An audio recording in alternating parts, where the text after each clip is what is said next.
How does focus distance affect depth of field? Well, let's say you've got your camera here and you're shooting this way. We'll represent what's in focus using these two rods. The one closest to the camera starts what's in focus, and the rod farthest from the camera ends what's in focus. So, everything between these two rods is what's in focus. Everything which is outside falls out of focus. The farther objects are from the start or the end of the in-focus area, the more out of focus they can appear.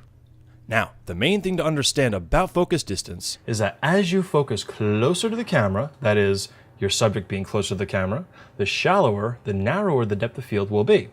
And as you focus farther from the camera, moving your subject away from the camera, the larger, the greater the depth of field will be. Now, every lens has a point at which, if you focus far enough away, the depth of field drops off into infinity, leaving everything from the front focus point and beyond in focus. And this is what we refer to as the hyperfocal distance. Now, for demonstration purposes, let's say we've got some dolphins, some sugar, and my morning tea. Now, say we have our depth of field as such. Obviously, the dolphins are the only thing in focus. But say we have dialogue for everyone here. Well, we can either rack focus to each of them as they speak, or we can increase the depth of field to include all of them.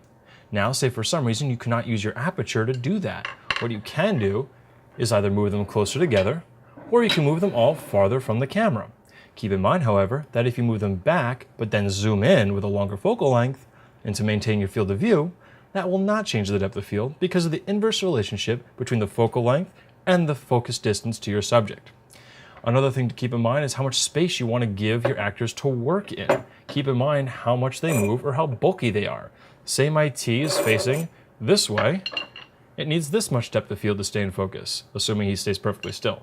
But then he turns this way, he needs this much depth of field to stay in focus. But then again, you might choose a narrower depth of field for a stylistic purpose, and that's up to you.